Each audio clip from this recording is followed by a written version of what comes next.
আল্লাহর ওলি জিজ্ঞাসা করলেন, যুবক, যুবক, আমি জানতে চাই কলসিটা তুমি কোথায় থেকে এনেছ, কোথায় থেকে কিনেছ? যুবক জবাব দেয়, ওগো হুজুর, এই কলসিটা আমার বাবা যখন মারা গেল, কবর যখন করলাম, দাফন করলাম, কিছু মাটি অতিরিক্ত হয়েছে, বাবার স্মৃতি হিসাবে আমার এই পাগল মনটারে বোঝানোর জন্য বাবার স্মৃতি হিসেবে আমি কিছু মাটি নিয়ে গেলাম বাড়িতে, আর এই মাটি দিয়ে একটা কলসি বানাইলাম। আমি ভাবছিলাম এই কলসিটা অনেক দিন রাখবো। ও হুজুর, এইটুকু আমি জানি। আল্লাহর ওলি ডাক দিয়ে বলেন, যুবক, যুবক, এই কলসিটা ভালো না। তুমি যেখান থেকে মাটি এনেছ, তোমার বাবার কবর থেকে যে মাটি নিয়ে এসেছ, তোমার বাবাকে দাফন করার পরে ওই কবরের মাঝে 3টা শাস্তি শুরু হয়ে গেছে। তোমার বাবার কবরের মধ্যে 3টা আযাব শুরু হয়ে গেছে। আল্লাহর ওলি ডাক দিয়ে বলেন, যুবক, এই কলসিটা তুমি পাল্টাও, কলসিটা চেঞ্জ করে ফেলো। এবার যুবক বাড়িতে গেল, বাড়িতে যাইয়া অনেক কাঁদতে কাঁদতে বিমর্ষ অবস্থা হয়ে গেল। যুবক এই কলসিটা পরিবর্তন করছে, আরো নতুন একটা কলসি আনছে, ওই কলসির মাঝে পানি রাখছে, এরপরে কলসির পানি আর গরম হয় না। সুবহানাল্লাহ বলেন। কলসির পানি কেন গরম হয়েছে বুঝতে পারছেন নি? ওই কবরের মধ্যে আযাব চলতেছে, আগুন ধাউ ধাউ করে আগুন জ্বলতেছে, আর ওই কবরের যে আগুন জ্বলতেছে, এই আগুনের তাপ, এই তাপের প্রভাবটা এই কলসির মধ্যে এসে লাগছে। কোন আল্লাহু আকবার। বন্ধুরা আমার, যুবক ভাইয়ের আমার, এই জন্য কবরে যদি সুখে থাকতে চাও, কবরে যদি শান্তিতে থাকতে চাও, তাহলে আল্লাহ পাকের ইবাদত লাগবে কি লাগবে না? লাগবে কি লাগবে না? বন্ধুরা আমার, যুবক ভাইয়ের আমার, বর্তমান ওয়াজ মাহফিলের মধ্যে হেদায়েতমূলক আলোচনা খুব কম হয়, ঠিক কিনা বলেন? ঠিক না? ঠিক।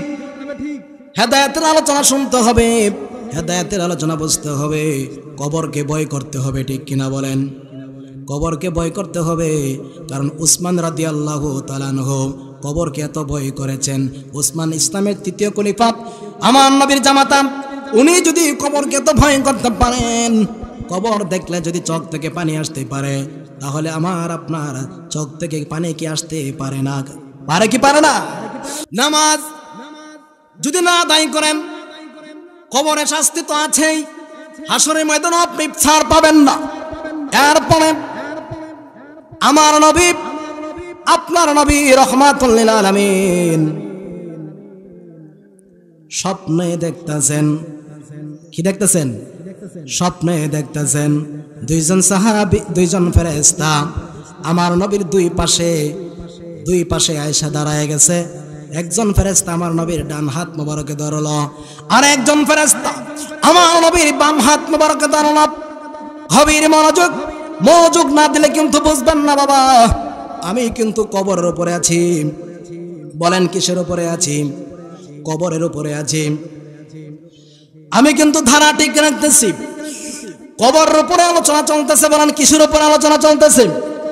কবরের উপরে আলোচনা চলতেছে। আমার নবী রাহমাতুল লিল আলামিন স্বপ্নে দেখতেছেন। বলেন আমার নবীর স্বপ্ন সত্য না মিথ্যা? আমার নবীর স্বপ্ন সত্য না মিথ্যা? আমার নবী স্বপ্ন মুবারক দেখতেছেন। আমার নবীর কিন্তু স্বপ্ন মুবারক বলতে হবে, আমার নবীজির প্রস্রাব মুবারক বলতে হবে, আমার নবীজির পায়খানা মুবারক বলতে হবে। কথা কোন ঠিক কিনা? আমি বলবো, আপনারা বলবেন মুবারক। আমার নবীর পায়খানা, যারা বলেন আমার নবীর পায়খানা, প্রস্রাব, থুথু,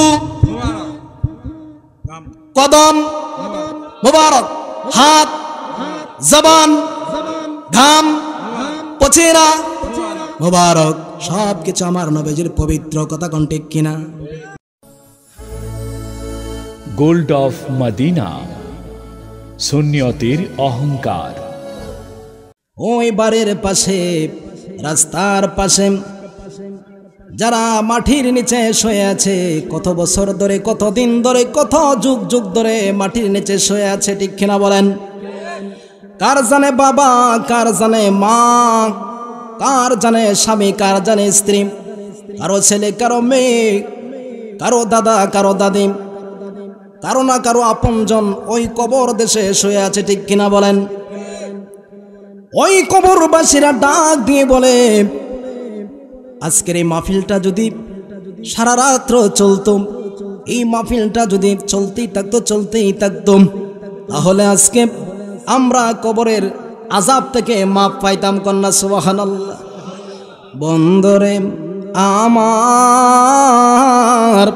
এই মাহফিলটা যতক্ষণ চলবে, আশেপাশে যত গোরস্থান আছে, ওই গোরস্থানের কবরগুলো জান্নাতের হাওয়া বহিতেছে। কন্যা সুবহানাল্লাহ। খুশি না বেজার?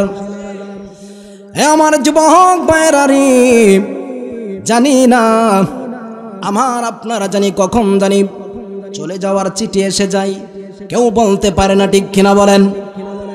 কেউ বলতে পারেনি, কেউ বলতে পারে না। এই জন্য আল্লাহ রাব্বুল আলামিন আমাকে আপনাকে পৃথিবীর মাঝে প্রেরণ করেছেন। কি জন্য প্রেরণ করেছেন? আল্লাহ রাব্বুল আলামিন বলেন, ওয়ামা খালাকাতুল জিন্না ওয়াল ইনসা ইল্লা লিয়াবুদুন।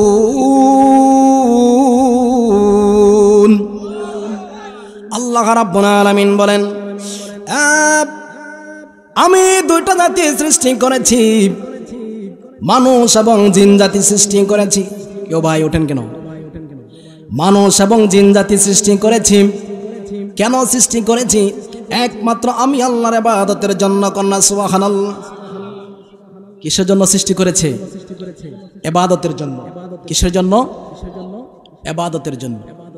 এখন আমরা অনেকে বলতে পারেন, আল্লাহ যেহেতু ইবাদতের জন্য সৃষ্টি করেছে, তাহলে শুধু ইবাদতই করি, আর কিছু করার প্রয়োজন নাই। না, আল্লাহ এখানে বলেছেন যে আমি মানুষ এবং জিন জাতি সৃষ্টি করেছি আমি আল্লাহর ইবাদতের জন্য, গোলামির জন্য। এরপরে অন্য জায়গায় আল্লাহ বলেছেন, তোমরা আমি আল্লাহর হুকুম পালন করার পরে তোমরা জমিনে ছড়াইয়া ছিটাইয়া পড়ো রিজিক তালাশে। কন্যা সুবহানাল্লাহ। ও বন্ধুরে আমার, মুরব্বী আব্বুজিরা, আমি কোরআনুল কারীম থেকে আয়াত অংশ তেলাওয়াত করেছি। আল্লাহ রাব্বুল আলামিন বলেন, মিনহা খালাকনাকুম ওয়া ফিহা নুঈদুকুম ওয়া মিনহা নুখরিজুকুম তারাতান উখরা। আল্লাহ রাব্বুল আলামিন আমাকে সৃষ্টি করেছেন, আপনাকে সৃষ্টি করেছেন। বাজান, এই সৃষ্টি তো শেষও আছে, আছে না নাই? আমি জোরে বলতে পারতেছি না, আমার ঠান্ডা সর্দি হচ্ছে, এই জন্য কথা বোঝেননি আমার? কি ভাই কথা বোঝেন? আল্লাহ রাব্বুল আলামিন আমাকে সৃষ্টি করেছেন, আপনাকে সৃষ্টি করেছেন। আবার এই সৃষ্টির অবসানও আছে, আছে না নাই? সৃষ্টির অবসানও আছে। আল্লাহ রাব্বুল আলামিন হাসরের ময়দানে আমাকে আপনাকে যখন দাঁড় করাবে, আমি স্টেজে বসে আপনাদেরকে নিয়ে কথা বলতেছি, এই কথাগুলো রেকর্ড হচ্ছে কি হচ্ছে না? জবান খুলে বলেন, হচ্ছে কি হচ্ছে না? শুধুমাত্র দুনিয়ার রেকর্ড না, আল্লাহ রাব্বুল আলামিন এমন দুইজন নিযুক্ত করে দিয়েছেন, যেই দুইজনে অল টাইম রেকর্ড করতেছে, সদা সর্বদাই ভিডিও অডিও রেকর্ড করতেছে। বলেন এই দুইজনের নাম কি? জবান খুলে বলেন এই দুইজনের নাম কি? কিরামান কাতিবিনা ইয়ালামুনা মা তাফআলুন। ভাইয়ের আমার, তাহলে পালানোর কোনো সুযোগ নাই, আড়ালে কাজ করার কোনো সুযোগ নাই। আমি ভাবতেছি আমি গোপনে একটা কাজ করতেছি, কেউ আমাকে দেখবে না, কেউ শুনবে না। এখন শরীরে শক্তি আছে, যৌবনের তাড়নায় অনেক কিছু করা যায়, অনেক কিছু করতে পারবো। কিন্তু বাবা, আপনি মনে রাখবেন, আমি আপনি গোপনে করেন আর প্রকাশ্য করেন, যা কিছু করেন না কেন সব কিছু আল্লাহর দরবারে অডিও এবং ভিডিও রেকর্ড হচ্ছে। কথা কোন ঠিক কিনা? আমার নবীর সাহাবী হযরতে উসমান গনি জিন্নুরাইন রাদিয়াল্লাহু তাআলা আনহু, উনি ইসলামের কততম খলিফা জানতে চাই? ইসলামের কততম খলিফা? তৃতীয় খলিফা উসমান জিন্নুরাইন। ওনার নাম হলো উসমান গনি। এখন জিন্নুরাইন কেন লেখা হলো?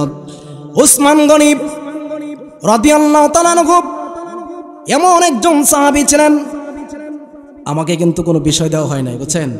আমি আমার একটা মনের নিজে নিজে একটা বিষয় আমি বেঁধে নিয়েছি, কবর থেকে শুরু করেছি, এখন সাহাবীর মধ্যে এসে গেলাম, উসমান রাদিয়াল্লাহু তাআলা আনহুর মাঝে এসে গেলাম।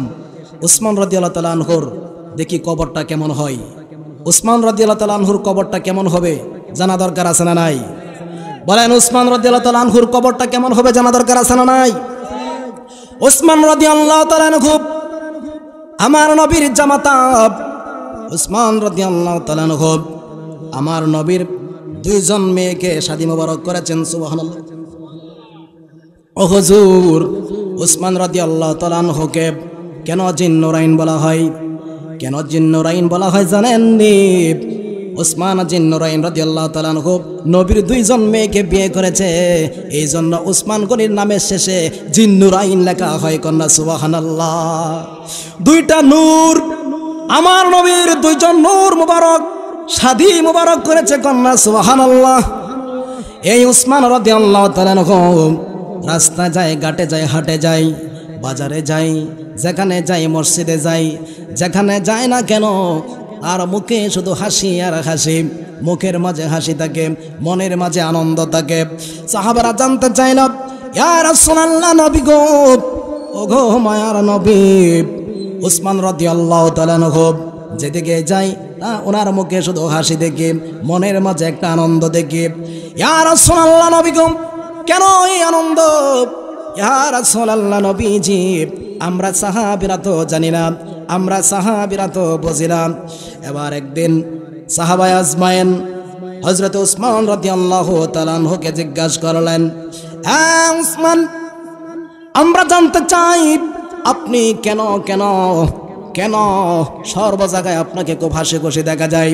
মসজিদে যান আপনি হাসেন, নামাজে গেলে আপনার মনে আনন্দ থাকে, মসজিদে গেলে আপনার মনের মাঝে আনন্দ থাকে, হাটে গেলে ঘাটে গেলে যেখানে যান আপনার মনের মধ্যে আনন্দ থাকে আর মুখে হাসি থাকে।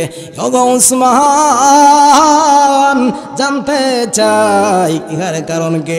উসমান গনি জবাব দেয়, হ্যাঁ নবীর সাহাবীরা রে, আমার মুখে হাসি এই জন্য, আমার মনের মধ্যে আনন্দ এই জন্য। কেন আনন্দ জানো রে? কেন আনন্দ জানো নি? আমি নবীর দুইজন মেয়েকে সাহেবজাদিকে শাদী মোবারক করেছি, এই জন্য আমার মনে একটা আনন্দ। কন্যা সুবহানাল্লাহ। সাহাবায়ে আজমাইন জিজ্ঞাসা করলেন, ওগো উসমান, আপনি নবীজির দুইজন সাহেবজাদিকে শাদী মোবারক করেছেন, আপনার মনে আনন্দ, ঠিক আছে মানলাম, কিন্তু উসমান, ওহো উসমান, এই উসমান কিন্তু এই এলাকার উসমান নেই, আপনাদের এই কিশোরগঞ্জের উসমান না। এই উসমান নবীর সাহাবী, ইসলামের তৃতীয় খলিফা। এই উসমান রাদিয়াল্লাহু তাআলা আনহুকে জিজ্ঞাসা করা হলো, ঠিক আছে উসমান, আমরা মানলাম আপনি সব জায়গায় গিয়ে আপনি হাসি খুশি থাকেন, আমরা দেখি আপনার মনের মাঝে আনন্দ থাকে, কিন্তু উসমান, একটা জায়গায় গেলে আপনার মনের মধ্যে দেখি আর কোনো আনন্দ থাকে না, একটা জায়গার মাঝে গেলে দেখি আপনার চোখ দিয়ে পানি ঘর ঘর করে পড়তে থাকে। আগো উসমান, বলেন ওই জায়গায় গেলে আপনার চোখ দিয়ে কেন পানি পড়ে গো উসমান? বলেন ওই জায়গাটার নাম কি? কবর। কবর কাউরে ছাড়বনি, কবর কাউকে ছাড়বে না। উসমান রাদিয়াল্লাহু তাআলা আনহু জবাব দেয়, ওগো নবীর সাহাবীরা, আমি যখন কবরের পাশে যাই, আমি যখন কবরের পাশে যাই, আপনার খারাপ লাগতেছে? আমি যখন কবরের পাশে যাই, আমি যখন কবরের পাশে যাই, তখন আমি উসমানের চোখের পানি আর ধরে রাখতে পারি না। আমি উসমানের চোখের পানি আর ধরে রাখতে পারি না। কেন কেন কেন ধরে রাখতে পারেন না? নবীর সাহাবীরা, নবীজির জবান মোবারকে শুনেছি, নবী পাক রাহমাতুল লিল আলামিন জবান মোবারকে বলেছেন, কবরটা হবে আখিরাতের প্রথম স্টেশন। সুবহানাল্লাহ। কবরটা হবে আখিরাতের প্রথম গাঠি। এই জন্য আমি উসমান মনের মাঝে একটা আতঙ্ক, একটা ভয়। আমি উসমানের কবরটা কেমন হবে, আমি উসমানের কবরটা কেমন হবে, আমি উসমানের কবরটা কি সুখের হয় না দুঃখের হয়? এই জন্য আমি উসমানের চোখে আর পানি ধরে রাখতে পারি না রে যুবক। নবীর সাহাবীরা, ওই জায়গায় গেলে আমার চোখের পানি আর ধরে রাখতে পারি না। ওই জায়গায় গেলে আমি উসমানের চোখের পানি আর ধরে রাখতে পারি না।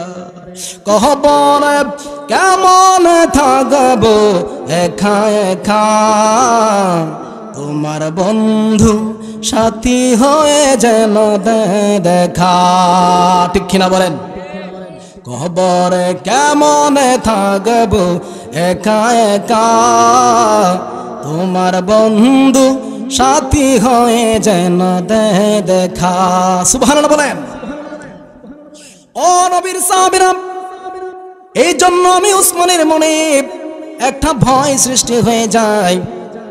বাবার আমার, যুবক ভাইয়ের আমার, একটা যুবক, ওই যুবকের বাবা মারা গেছে। আমি কিন্তু উসমান রাদিয়াল্লাহু তাআলা আনহুর আলোচনার উপরে স্থির আছি, ধারা কিন্তু আমার ঠিক আছে। কথা বলেন ঠিক কিনা? যুবকের বাবা মারা গেছে। ওই যুবকের বাবা মারা যখন গেল, যুবকের বাবাকে কবরস্থ করা হলো। কবরের কিছু মাটি অবশিষ্ট রয়ে গেল।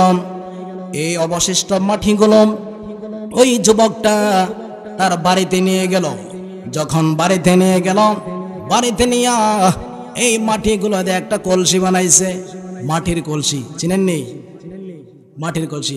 আমি ছোটবেলা মাটির কলসি পানি খাইছি, আপনারা খাইছেন নি? মাটির কলসি এখন আসেনি? মাটির কলসি নাই বললেই চলে, ঠিক না? মাটির কলসি এখন নাই বললে চলে, কিন্তু মাটির কলসির পানি খাওয়া কিন্তু অনেক সব আছে, এবং এই পানিটা আপনার নিরাপদ থাকে। অনেক উপকার আছে এই পানির, মাটির কলসির পানি খাওয়া অনেক উপকারও আছে, ঠিক কিনা বলেন? যুবক অবশিষ্ট মাটি দিয়ে কি করলো? কলসি বানাইল। এবার তার বাবা মারা গেল, 5 দিন হয়ে গেছে, আর এই কিছু মাটি অবশিষ্ট রয়েছে। এই মাটিটা যুবকের স্মৃতি হিসাবে বাবা যেহেতু মারা গেল, বাবার কবরের মাটি কিছু অবশিষ্ট রয়ে গেছে, এই মাটিটা বাড়িতে নিয়ে যাই, বাড়িতে নিয়ে স্মৃতি হিসাবে রাখবো। এবার যুবক পাগলামি করে মাটির একটা কলসি বানাইল। মাটির কলসি বানাইয়া ওই কলসির মাঝে সকালবেলা পানি রাখে, সকালবেলা কলসির মাঝে পানি রাখে। ওই পানিটা আপনার সারা দিনে এত উত্তপ্ত হয়, এত গরম হয়, পানির মাঝে হাত দেওয়া যায় না, কলসির মাঝে হাত দেওয়া যায় না। আমরা জানি কলসির মাঝে পানি থাকলে, মাটির কলসির মাঝে পানি থাকলে ওই পানি গরম হয় না ঠান্ডা থাকে? গরম থাকে না ঠান্ডা থাকে? ঠান্ডা থাকে। কিন্তু বাবা ওই কলসের পানি সারাদিন এত গরম হয়ে যায়, এত উত্তপ্ত হয়ে যায়, ওই কলসির মাঝে আর হাত দেওয়া যায় না, পানি আর মুখে নেওয়া যায় না, এমন গরম হয়ে যায়। যুবক মনে মনে ভাবলেন, আমার মনে হয় দিনের বেলা এই জন্য পানি গরম হয়ে গেছে, যেহেতু প্রচুর গরম, অনেক তাপ, এই জন্য কলসির পানি গরম হয়ে গেছে।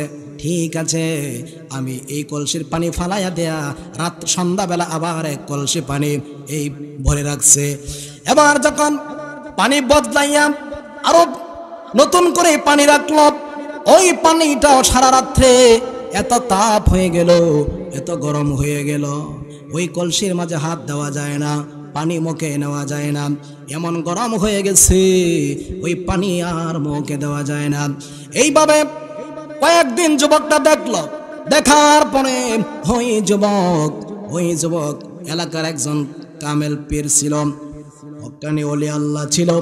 ওই ওলি আল্লাহর দরবারে চলে গেল, যায়া বলতেছে, ওগো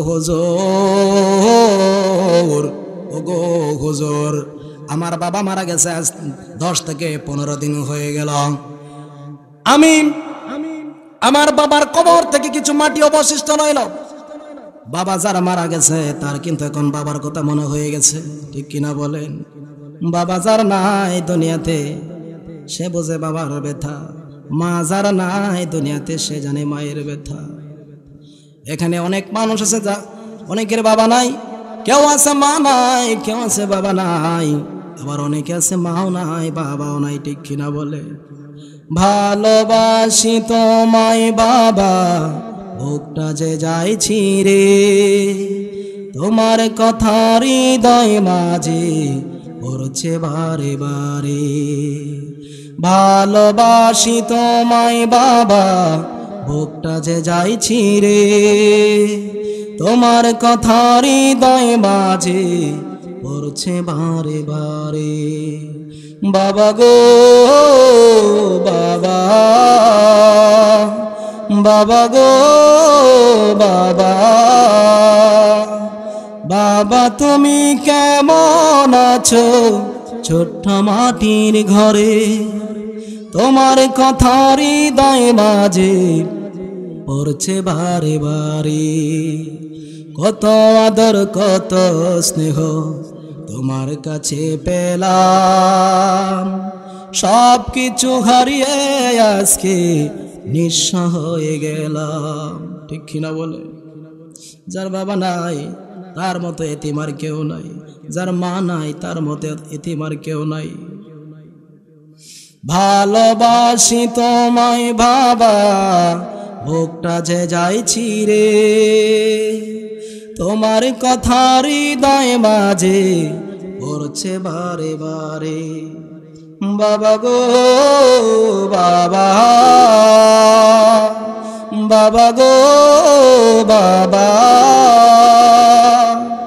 বাবা তুমি কেমন আছো ছোট্ট মাটির ঘরে, তোমার কথা হৃদয় মাঝে পড়ছে বারে বারে। আল্লাহু আকবার জোরে বলো। যুবক যায় বলতেছে, হুজুর গো আমার বাবা মারা গেছে কয়েকদিন হয়ে গেল, আমি একটি কলসি বানাইলাম, ওই কলসির মাঝে পানি রাখি, পানি দিনের বেলা পানি গরম হয়ে যায়, রাত্রে বেলাও পানি গরম হয়ে যায়, কিন্তু হুজুর ওগো হুজুর, মাটির কলসির পানি তো গরম হওয়ার কথা না, ঠিক কিনা বলেন? ওগো হুজুর বিষয়টা বুঝলাম না। আল্লাহর ওলি ধ্যানে গেলে মুরাকাবা মুশাহাদার মাধ্যমে উনি জানতে পারলেন, দেখতে পারলেন ওই কলসিটার মাঝে ভেজাল আছে। কন্যা আল্লাহু আকবার। আল্লাহর ওলি জিজ্ঞাসা করলেন, যুবক যুবক আমি জানতে চাই কলসিটা তুমি কোথায় থেকে এনেছ, কোথায় থেকে কিনেছ? যুবক জবাব দেয়, ওগো হুজুর এই কলসিটা আমার বাবা যখন মারা গেল, কবর যখন করলাম, দাফন করলাম, কিছু মাটি অতিরিক্ত হয়েছে, বাবার স্মৃতি হিসাবে আমার এই পাগল মনটারে বোঝানোর জন্য বাবার স্মৃতি হিসেবে আমি কিছু মাটি নিয়ে গেলাম বাড়িতে, আর এই মাটি দিয়ে একটা কলসি বানাইলাম। আমি ভাবছিলাম এই কলসিটা অনেক দিন রাখবো। ও হুজুর এইটুকু আমি জানি। আল্লাহর ওলি ডাক দিয়ে বলেন, যুবক যুবক এই কলসিটা ভালো না, তুমি যেখান থেকে মাটি এনেছ, তোমার বাবার কবর থেকে যে মাটি নিয়ে এসেছ, তোমার বাবাকে দাফন করার পরে ওই কবরের মাঝে 3টা শাস্তি শুরু হয়ে গেছে। তোমার বাবার কবরের মধ্যে 3টা আযাব শুরু হয়ে গেছে। আমার আলোচনা ধারা ঠিক আছে নি ভাই? উসমান রাদিয়াল্লাহু তাআলা আনহুর কবরটা কেমন হবে? ওই কবরের উপরেতে আসি, ঠিক কিনা বলেন? কবরের উপর আছি না ভাই? গভীর মনোযোগ। যুবক ভাইয়ের আমার, আল্লাহর ওলি ডাক দিয়ে বলেন, যুবক, তোমার বাবাকে দাফন করার পরে কবরের মাঝে 3টা আযাব শুরু হয়ে গেছে। 1 নাম্বার আযাব হলো তোমার বাবারে কবরের মাটি এমন ভাবে চাপ দিছে রে যুবক, কবরের মাটি এমন ভাবে চাপ মারছে, কবরের মাটি এমন ভাবে চাপ দিছে, একদিকের হাড্ডি আর একদিকে ডুইকা গেছে, একদিকের হাড্ডি আর একদিকে বাইরে হয়ে গেছে। যুবক, তোমার বাবার কবরের মধ্যে এমন একটা শাস্তি শুরু হয়ে গেছে, তোমার বাবাকে দাফন করার সাথে সাথে কবরে বিষধর সর্প দেওয়া হয়েছে। যুবক, তোমার বাবাকে দাফন করার সাথে সাথে যুবক কবরের মধ্যে দাও দাও করে আগুন জ্বলতেছে। যুবকের চোখের পানি আর ধরে রাখতে পারতেছে না।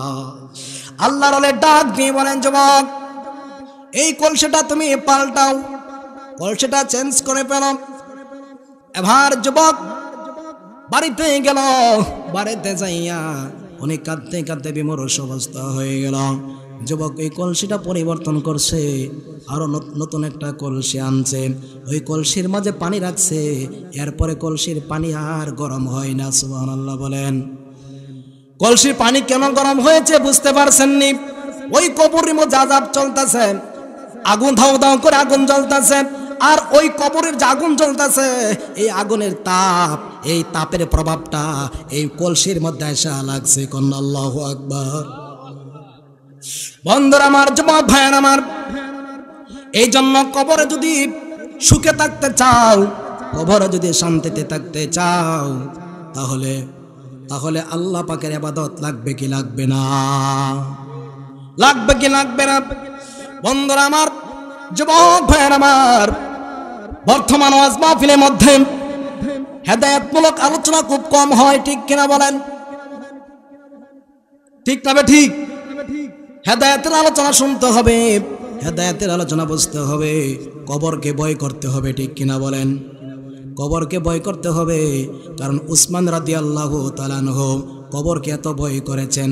উসমান ইসলামের 3য় খলিফা, আমার নবীর জামাতা, উনি যদি কবরকে এত ভয় করতে পারেন, কবর দেখলে যদি চোখ থেকে পানি আসতে পারে, তাহলে আমার আপনার চোখ থেকে পানি কি আসতে পারে না?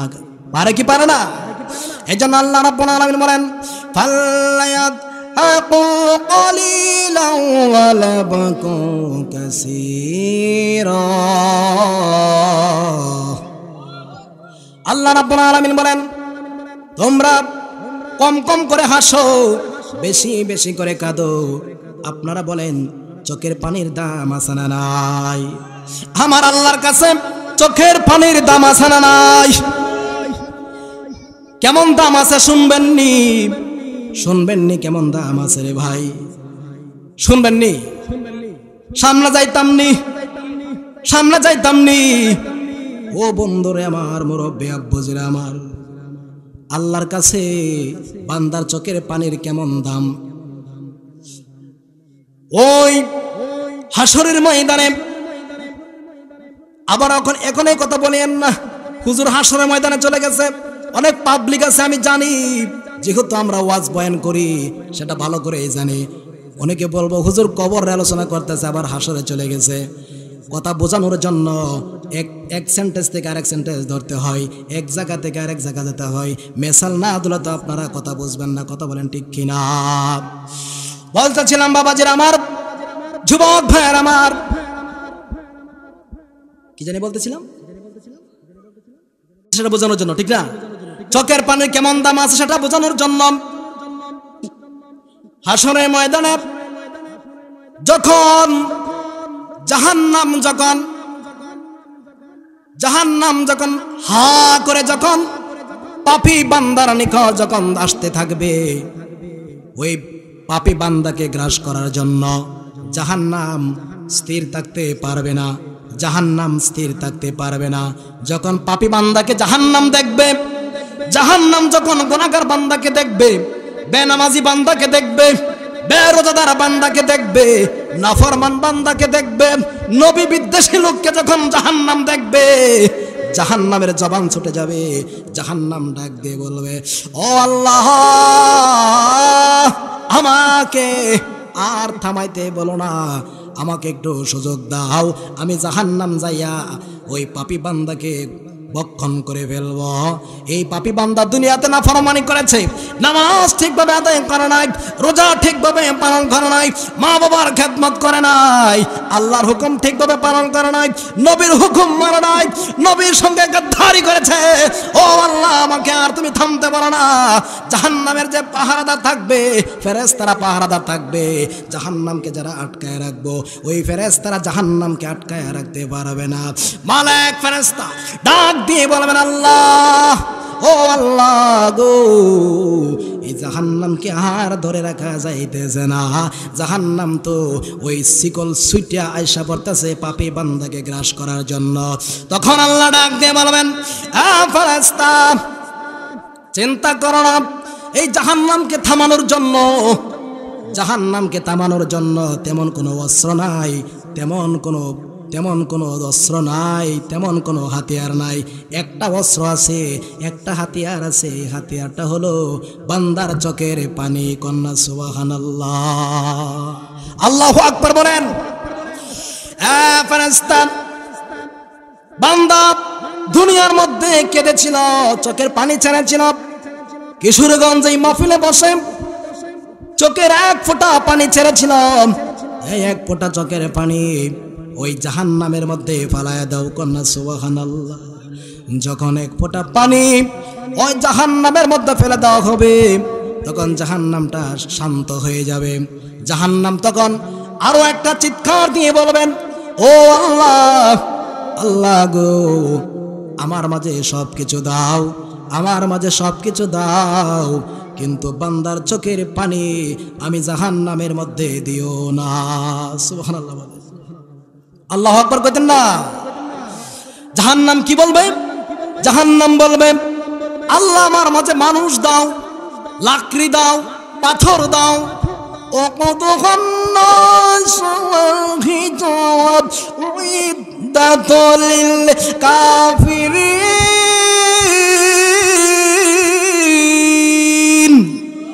আল্লাহ রাব্বুল আলামিন হাসরের ময়দানে জাহান্নামের ইন্ধন বানাবে কাদেরকে জানেননি? জাহান্নামের লাকড়ি বানাইব মানুষ আর পাথরকে। মানুষদেরকে জাহান্নামের লাকড়ি বানাইব একদল মানুষ আছে, এরা হলো নাফরমান, কাফের, বেঈমান। ঠিক কিনা বলেন? জাহান্নাম তখনই বলবো, আল্লাহ, আমার মাঝে কাফের বেঈমান মানুষদেরকে দাও, পাথর দাও, কিন্তু বান্দার চোখের পানি আমি জাহান্নামের মধ্যে দিও না। আল্লাহু আকবার কি জোরে বলা যাবে না? হ্যাঁ বন্ধুরা আমার, এরপরেও কি আপনারা নামাজ জীবনে ছাড়বেননি, রোজা ছাড়বেননি, নামাজ ঠিকভাবে আদায় করবেননি? নামাজ ঠিকভাবে আদায় করতে হবে, রোজা ঠিকভাবে রাখতে হবে। নামাজ যদি আদায় না করেন রে বাবা, এরকম ওয়াজ মাহফিল শুনে কিয়ামত করে ফেলবেন, এরপরও আপনার বিন্দু পরিমাণে কোনো ফায়দা আসবে না। ঠিক কিনা বলেন? ঠিক না ঠিক? গভীর মনোযোগ। নামাজ যদি না আদায় করেন, কবরে শাস্তি তো আছেই, হাসরের ময়দানে আপনি ছাড় পাবেন না।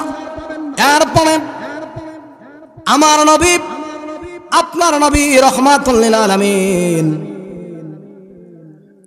স্বপ্নে দেখতেছেন। কি দেখতেছেন? স্বপ্নে দেখতেছেন দুইজন সাহাবী, দুইজন ফেরেশতা আমার নবীর দুই পাশে আয়েশা দাঁড়ায় গেছে।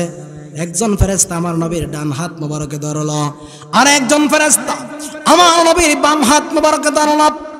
গভীর মনোযোগ না দিলে কিন্তু বুঝবেন না বাবা। আমি কিন্তু কবরের উপরে আছি। বলেন কিসের উপরে আছি? কবরের উপরে আছি। আমি কিন্তু ধারা ঠিক রাখতেছি। কবরের উপরে আলোচনা চলতেছে। বলেন কিসের উপরে আলোচনা চলতেছে? কবরের উপরে আলোচনা চলতেছে।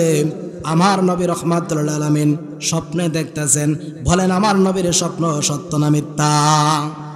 আমার নবীর স্বপ্ন সত্য না মিথ্যা? আমার নবী স্বপ্ন মুবারক দেখতেছেন। আমার নবীর কিন্তু স্বপ্ন মুবারক বলতে হবে, আমার নবীজির প্রস্রাব মুবারক বলতে হবে, আমার নবীজির পায়খানা মুবারক বলতে হবে। কথা কোন ঠিক কিনা? আমি বলবো, আপনারা বলবেন মুবারক। আমার নবীর পায়খানা, যারা বলেন আমার নবীর পায়খানা, প্রস্রাব, থুথু, কদম মুবারক, হাত, জবান, ঘাম, পচিরা মুবারক, সব কিছু আমার নবীজির পবিত্র। কথা কোন ঠিক কিনা? বন্ধুরে আমার নবী স্বপ্নে দেখতেছেন দুইজন ফেরেশতা, এক ফেরেশতা আমার নবীর ডান সাইডে, আর একজন ফেরেশতা নবীজির বাম পাশে। দুইজন ফেরেশতা দুই হাত মুবারকে ধরলো, ধরিয়া আমার নবীকে বলতেছেন, ইয়া রাসূলুল্লাহ, নবী গো, ও গো মায়ার নবীজি, আপনি আদবের সহিত একটু সামনে যান। ফেরেশতারা আদবের সহিত বলতেছে, ইয়া রাসূলুল্লাহ, নবী গো, আপনি একটু সামনের দিকে তাকাইয়া দেখেন। আমার নবী সব সামনের দিকে তাকাইলেন, সামনের দিকে তাকায় দেখতেছে একদল মানুষকে করাতের আগুন দিয়া এই ভিতর মাথা থেকে নিয়া এই মাঝখান দিয়া ছিঁড়তাছে। গাছ যেমন করে ছিঁড়ে ফারে, গাছ যেমন করে ছিঁড়ে করাত দিয়া, কথা বুঝেননি? এইভাবে একদল মানুষকে করাত দিয়ে ছিঁড়তেছে। আমার নবী ডাক দিয়ে বলেন, ওগো ফেরেশতারা, ওগো ফেরেশতারা রে, এই মানুষেরা কারা? এরা কারা? ফেরেশতা ডাক দিয়ে বলেন, ইয়া রাসূলুল্লাহ, নবী গো, এদের পরিচয় পরে বলবো, আপনি মেহেরবানি করে আরেকটু সামনের দিকে তাকান না। এবার নবী রাহমাতুল আলামিন সামনের দিকে তাকাইছে। সামনের দিকে যখন তাকাইছে, সামনে তাকায় দেখতেছেন একটা বিরাট একটা রক্তের নদী। বলেন কিসের নদী? রক্তের নদী। আমরা জীবন ভরা শুনলাম পানির নদী, সাগর, সাগর নদী। বলেন নদীর মাঝে কি থাকে? পানি থাকে না? পানি থাকে, মাছ থাকে, থাকে কি থাকে না? কিন্তু কিতাব হাদিসে পাই না। আমার নবী সামনের দিকে তাকায়া দেখতেছে রক্তের নদী। ফেরেশতারা জিজ্ঞাসা করলেন, ইয়া রাসূলুল্লাহ, নবী গো, ইয়া রাসূলুল্লাহ, নবীজি, আপনি সামনে কি দেখতেছেন? আমার নবী ডাক দিয়া কয়, ও ফেরেশতারা রে, আমি সামনে দেখতেছি একটা রক্তের নদী দেখা যায়, আর এই নদীর মাঝে কিছু মানুষ, কিছু নারী পুরুষ, এরা নদী থেকে, রক্তের নদী থেকে পারে উঠতে চায়, পারে উঠতে চায়, কিন্তু ফেরেশতারা পাথর মেরে মেরে ওই নদীর মাঝে তাদেরকে আবার ফিরাইয়া দেয়, ওই পাথর মেরে মেরে নদীর মাঝে ফালাইয়া দেয়। ও ফেরেশতারা এরা কারা? ফেরেশতা ডাক দিয়ে কই, ইয়া রাসূলুল্লাহ, নবী গো, এদের পরিচয় পরে বলবো, চলেন না একটু সামনের দিকে, মেহেরবানি করে সামনের দিকে তাকান। পাহাড়ে কে যাবে আজ নবীর নৌকায়, পাহাড়ে কে যাবে আজ নবীর নৌকায়, পাহাড়ে কে যাবে আজ। রূপ কাষ্টের নৌকা কানি, রূপ কাষ্টের নৌকা কানি, নাহি ডোবার বই, পারে কে যাবে আয়। ওরা পার হতে চায়, ওরা পার হতে চায় কিন্তু পার হতে পারে না। ফেরেশতারা পাথর মেরে মেরে ওই রক্তের নদীর মাঝে ফালাইয়া দেয়। এরপরে ফেরেশতারা ডাক দিয়ে বলেন, ইয়া রাসূলুল্লাহ, নবীজি, আপনি সামনের দিকে আরেকটু তাকান। এবার নবী সামনের দিকে তাকাইছে। তাকানোর পরে ফেরেশতারা জিজ্ঞাসা করলেন, ইয়া রাসূলুল্লাহ, নবী গো, নবী গো, নবী গো, আপনি এবার কি দেখতেছেন? আমার নবী, আপনার নবী, হায়াতুন নবী, জিন্দা নবী, মায়ার নবী, নূর নবী সাল্লাল্লাহু আলাইহি ওয়াসাল্লাম জবান মোবারকে বলেন, ইয়া ফেরেশতারা রে, আমি দেখতেছি একটা সবুজ একটা গাছ, সুন্দর সবুজ একটা গাছ। এই গাছের নিচে একটা বৃদ্ধ লোক বসা, আর বৃদ্ধ লোকের সামনে কোটি কোটি ছোট ছোট ছেলে মেয়েরা সুবহানাল্লাহ জোরে বলেন। এবার আমার নবী ডাক দিয়ে বলেন, ও ফেরেশতারা, আর সামনে যাইও না, আমি নবী আর সহ্য করতে পারতেছি না রে ফেরেশতারা। এরা কারা? এদের একটু পরিচয় দাও। ও ফেরেশতার সামনে যাইও না। এবার আমার ফেরেশতার ডাক দিয়ে বলে, ইয়া রাসূলুল্লাহ, নবী গো, নবী গো, নবী গো, সর্বপ্রথম গাছের কথা আপনাদের কাছে বর্ণনা করি। বলেন, গাছটা কি সবুজ নাকি লাল? গাছটা কি সবুজ না লাল? সবুজ। গাছের নিচে বসা ওই লোকটা কি যুবক নাকি বৃদ্ধ? যুবক নাকি বৃদ্ধ? পিছনে ভাইরা কয় না, পিছনে ভাইরা বলেন, লোকটা কি যুবক না বৃদ্ধ? বৃদ্ধ। এবার নবী রাহমাতুল লিল আলামিন ফেরেশতাদেরকে জিজ্ঞাসা করলেন। ফেরেশতারা ডাক দিয়ে বলে, ইয়া রাসূলুল্লাহ, নবী গো, ওই দেখছেন সবুজ একটা গাছ, এই গাছের নিচে একটা বৃদ্ধ লোক বসা। এই বৃদ্ধ লোকটা আর কেউ না, উনি হলো হযরতে ইব্রাহিম আলাইহিস সালাতু ওয়াস সালাম। হযরতে ইব্রাহিম আলাইহিস সালাতু ওয়াস সালাম। এবার ফেরেশতা আরো বর্ণনা করতেছেন, ইয়া রাসূলুল্লাহ, নবী গো, নবী গো, বলেন, ইব্রাহিম কি মুসলিম জাতির কি পিতা? মুসলিম জাতির পিতা ইব্রাহিম আলাইহিস সালাতু ওয়াস সালাম। আমাদের আদি পিতার নাম কি? আমাদের আদি পিতার নাম কি? হযরতে আদম আলাইহিস সালাতু ওয়াস সালাম। আর মুসলিম জাতির পিতা হযরতে ইব্রাহিম আলাইহিস সালাতু ওয়াস সালাম। ওই বৃদ্ধ লোকটা হযরতে ইব্রাহিম আলাইহিস সালাতু ওয়াস সালাম, ওনার সামনে ছোট ছোট ছেলে মেয়েরা এরা বসা আছে। এরা কারা জানেননি? এরা হলো ওই পৃথিবীর জমিনের মধ্যে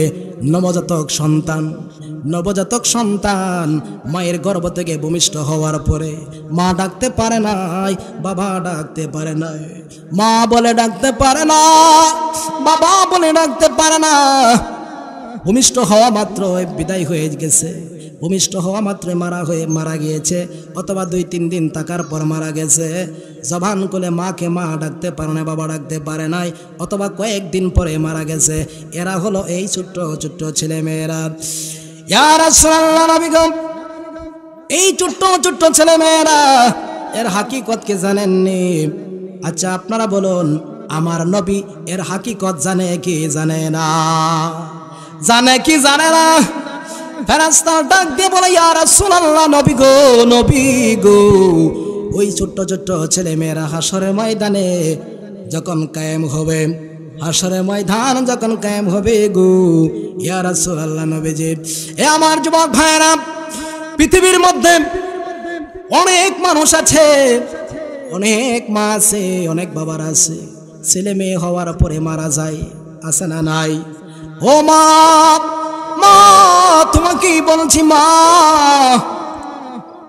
ওগো মা, তুমি চিন্তা করো না, তুমি কেঁদো না। তোমার গর্ভ থেকে যে সন্তান ভূমিষ্ঠ হয়ে মারা গেছে, এই সন্তান ভূমিষ্ঠ হইয়া মারা গেছে, অথবা কয়েকদিন পর মারা গেছে, তোমার মা কয়ে ডাকতে পারে নাই। 10 মাস 10 দিন গর্ভধারণ করেছ, তোমাকে মা বলে ডাকতে পারে নাই, মা ডাক শোনো নাই। চিন্তা করো না মা, এই সন্তান হাসরের ময়দানে তোমাকে নাজাতের ফয়সালা করে দেবে। কন্যা সুবহানাল্লাহ, নারায়ে তাকবীর, নারায়ে রিসালাত। প্রধান অতিথির আগমন, প্রধান অতিথির আগমন।